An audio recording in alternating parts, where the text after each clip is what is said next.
Hi, my babies. Let's read. You already know Boo, and you already know Tigger, and they're going to help me read. Did I ever tell you how lucky you are? By Dr. Seuss.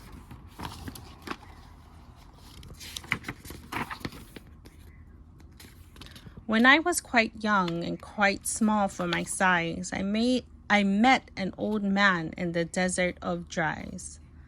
And he sang me a song I will never forget. At least, well, I haven't forgotten it yet. He sat in a terribly prickly place, but he sang with a sunny, sweet smile on his face. When you think things are bad, when you feel sour and blue, when you start to get mad, you should do what I do.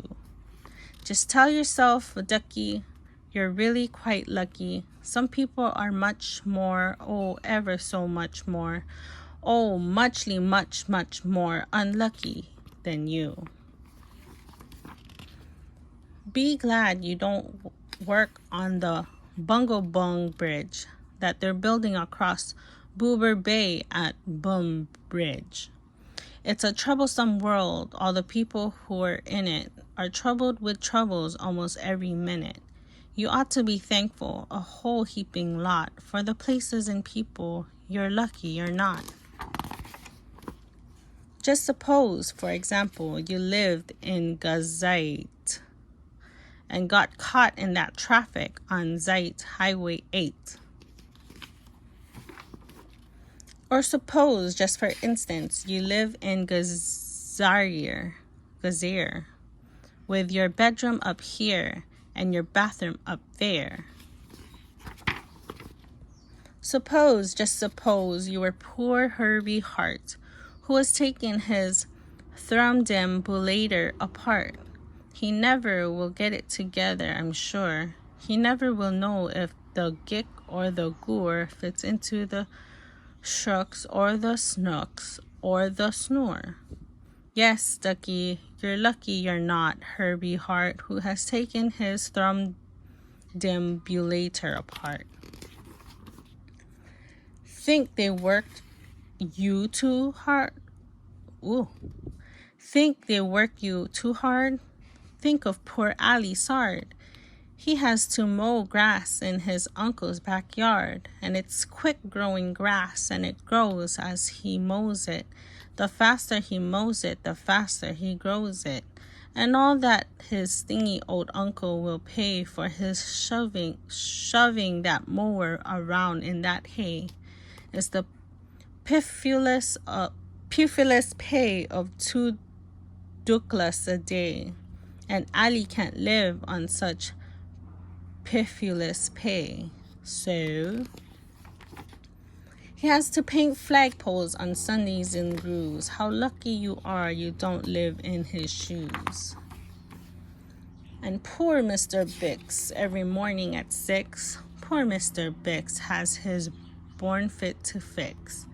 It doesn't seem fair, it just doesn't seem right, but his borfin just seems to go schlump every night. It schlumps in a heap, sadly needing repair. Bix figures it's due to the local night air.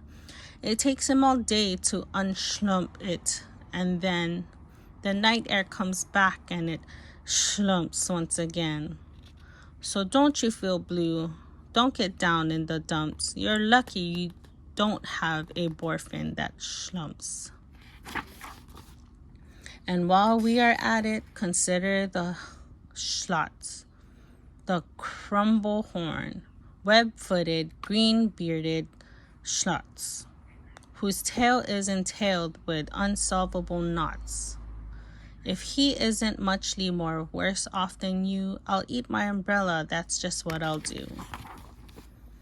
And you're lucky indeed you don't ride on a camel. To ride on a camel, you sit on a whammel. A whammel, you know, is a sort of a saddle held on by a button that's known as a faddle. And boy, if your old whammel faddle gets loose, I'm telling you, ducky, you're gone like a goose. And poor Mr. Potter, tea-crosser, eye-daughter, He has a cross T's and has to do dot I's and an I and T factory out of Van Nuys. Oh, the jobs people work at are west near Hotch Hotch. There's a Hotch Hotcher bee watcher.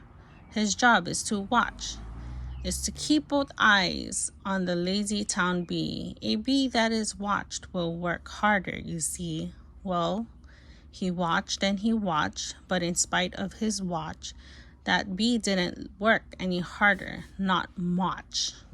So then somebody said, our old bee watching man just isn't bee watching as hard as he can. He ought to be watched by another Hotch Hotcher. The thing that we need is a bee watcher. Well, the bee watcher watched the bee watcher. He didn't watch well. So another Hotch Hotcher had to come in as a watcher.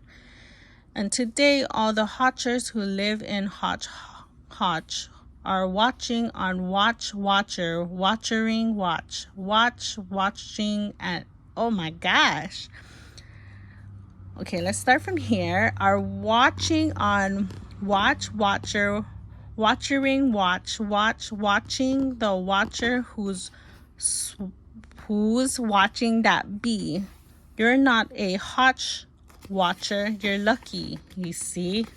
And how fortunate you're not, Professor DeBreeze, who has spent the past 32 years, if you please, trying to teach Irish ducks how to read Givanese.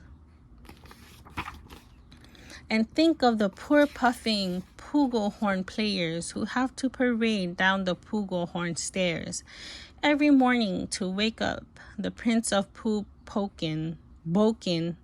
It's awful how often their pogos get broken.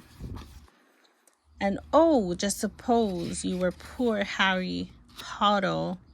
Try as he will, he can't make any shadow. He thinks that perhaps something's gone wrong with his giz. And I think that, by golly, there probably is. And the brothers Bazoo, the poor brothers Bazoo, suppose your hair grew like theirs happened to too.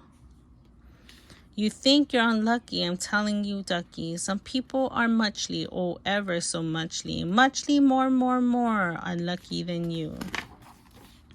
And suppose that you live in the forests in France, where the average young person just hasn't a chance to escape from the perilous pants-eating plants.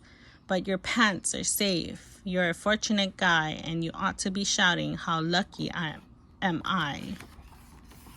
And speaking of plants, you should be greatly gladish that you're not Farmer Falkenberg's 17th radish. And you're so lucky you're not Gucky Gown, who lives by himself 90 miles out of town. In the ruins of Ronk is rather run down. And you're so lucky you're not left behind by mistake in the caverns of Croc. Thank goodness for all of the things you are not. Thank goodness you're not something someone forgot and left all alone in some punkerish place like a rusty tin coat hanger hanging in space. That's why I say, ducky, don't grumble, don't stew. Some critters are much, oh, ever so much, so much more unlucky than you. The end. Don't forget to subscribe.